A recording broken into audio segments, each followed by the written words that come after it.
Assalamualaikum warahmatullahi wabarakatuh. Perkenalkan, nama saya Ersa Diva Aulia dengan NIM 20063039 dari Prodi Pendidikan Teknik Elektro, Fakultas Teknik Universitas Negeri Padang.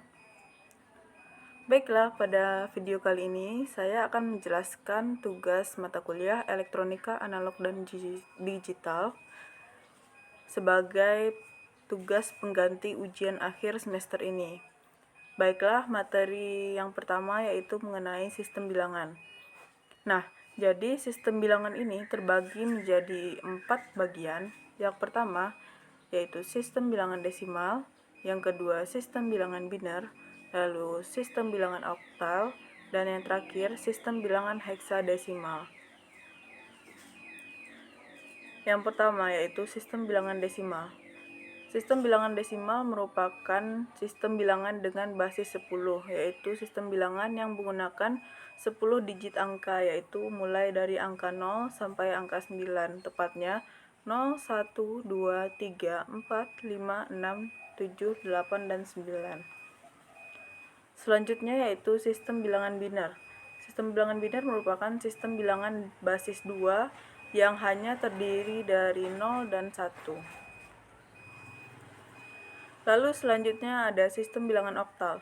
Sistem bilangan oktal merupakan sistem bilangan dengan basis 8 yang artinya terdiri dari 8 simbol ataupun 8 angka, yaitu tepatnya 0, 1, 2, 3, 4, 5, 6, dan 7.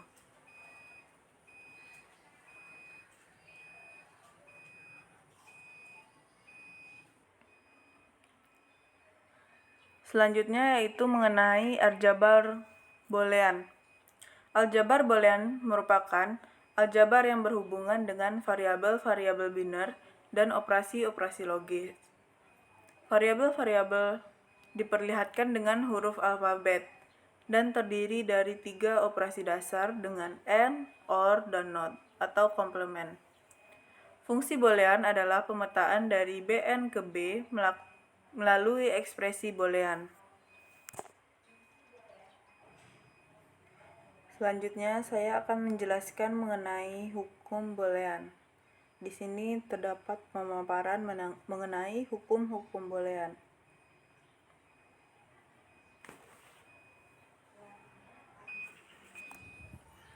Dasar-dasar aljabar boolean. Dalam mengembangkan sistem aljabar boolean, perlu memulainya dengan asumsi-asumsi, yaitu postulat boolean dan teorema aljabar boolean. Postulat boolean bisa dilihat pada gambar di bawah ini, di mana ada beberapa postulat boolean. Yang pertama diturunkan dari fungsi AND, lalu diturunkan dari fungsi OR, dan diturunkan dari fungsi NOT.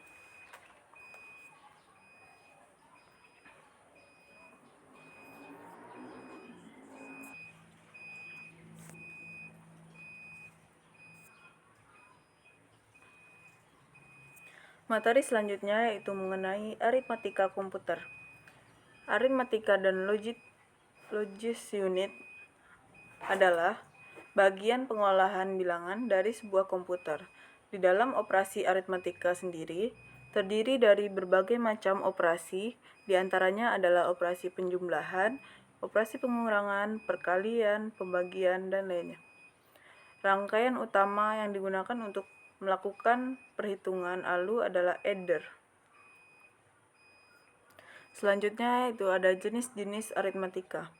Yang pertama yaitu ada aritmatika biner, titik tetap fixed point-nya atau titik mengambang yaitu floating point. Pada aritmatika biner ini rentang bilangannya lebih luas dan kompleks. Selanjutnya ada aritmatika desimal, yaitu bilangan dipresentasikan dalam bentuk BCD atau binary kode desimal. Komponen aritmatika biner yaitu yang pertama ada flip-flop, merupakan media penyimpanan biner. Lalu ada register, merupakan sekumpulan flip-flop.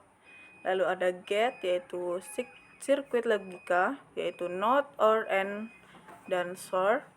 Lalu yang selanjutnya ada counter yang digunakan dalam operasi aritmatika dan kontrol. Lalu ada decoder, merupakan pendekodean instruksi, alamat, perintah, encoder, dan encoder merupakan kebalikannya. Lalu selanjutnya ada multiplexer, adalah salah satu dari berbagai input ke bagian output. Selanjutnya ada rangkaian kombinasional. Rangkaian kombinasional terdiri dari gerbang logika dan output, tergantung pada inputnya. Ada 4 rangkaian kombinasional. Yang pertama ada encoder, yang kedua ada decoder, lalu ada multiplexer, dan terakhir ada demultiplexer. Yang pertama yaitu encoder. Encoder merupakan rangkaian logika yang kombinasional yang berfungsi untuk mengubah atau mengodekan suatu sinyal atau masukan diskrit menjadi keluaran kode biner. Suatu kombinasi masukan hanya mewakili satu kombinasi keluaran dengan syarat perancangan sebuah encoder yaitu M kecil 2n, di mana M yaitu kombinasi masukan dan N adalah jumlah bit keluaran.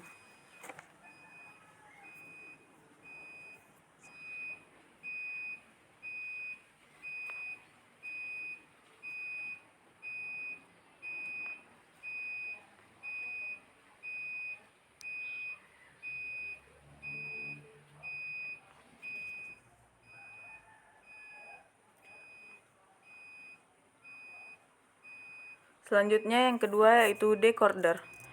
Rangkaian decoder merupakan kebalikan dari encoder, yaitu di mana mengubah kode biner menjadi sinyal diskrit.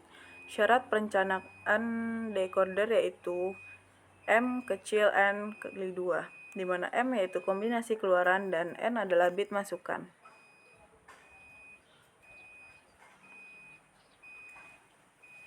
Selanjutnya yang ketiga ada multiplexer. Multiplexer atau MUX adalah alat atau komponen elektronika yang bisa memilih input yang akan diteruskan ke bagian output. Terdapat bagian kontrol atau kendali select yang menentukan input mana yang akan diteruskan ke bagian output. Selanjutnya yang keempat ada demultiplexer. Demux merupakan kebalikan dari MUX, di mana jumlah masukan pada demux hanya satu tetapi memiliki jumlah keluaran atau output yang banyak. Sinyal pada bagian input akan disalurkan ke bagian output atau channel, yang mana tergantung dari kendali pada bagian selectnya. Selanjutnya yaitu mengenai rangkaian sekuensial. Rangkaian sekuensial yakni rangkaian yang kondisi keluarannya dipengaruhi oleh masukan dan keadaan keluaran sebelumnya, atau dapat dikatakan bahwa rangkaian yang bekerja berdasarkan urutan waktu. Ciri rangkaian sekuensial yang utama adalah adanya alur umpan balik atau feedback di dalam rangkaiannya. Rangkaian sekuensial dapat dibedakan menjadi rangkaian sekuensial sinkron dan rangkaian sekuensial asinkron. Contohnya yaitu flip-flop, counter, register, memori, dan ASM. Yang pertama yaitu flip-flop.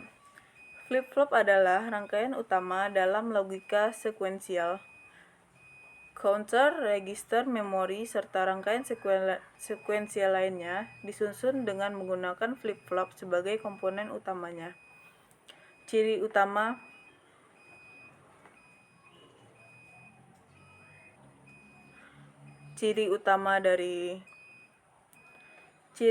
dari flip-flop adalah kekurangan key dan key action, di mana selalu berlawanan atau stabil. Jika key sama dengan 0, maka key action sama dengan 1. Jika key sama dengan 1, maka key action sama dengan 0. Karena kondisi kedua keadaan stabil ini, rangkaian flip-flop dinamakan juga dengan rangkaian bistabil. Jenis-jenis flip-flop. Yang pertama ada RS flip-flop, yakni terdiri dari dua masukan yaitu S atau set dan R atau reset. Yang kedua ada JK flip-flop, merupakan penyempurnaan dari flip-flop RS.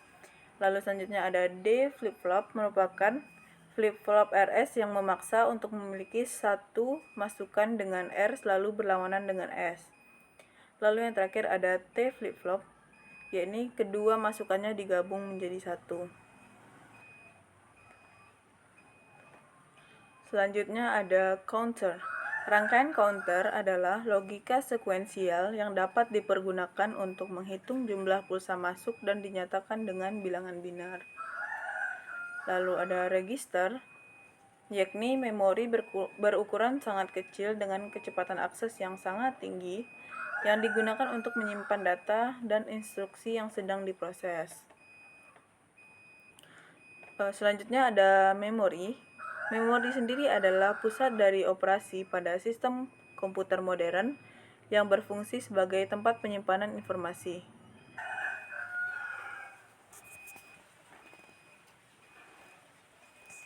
Selanjutnya ada asynchronous state machine atau ASM, merupakan bagian dari sequential circuit yang terdiri dari input, output, dan bagian internalnya di dalam sirkuit sinkronus sekuensial.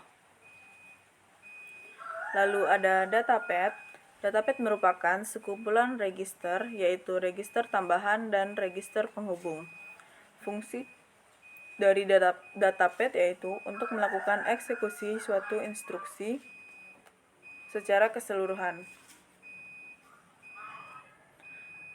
Blok fungsional datapad.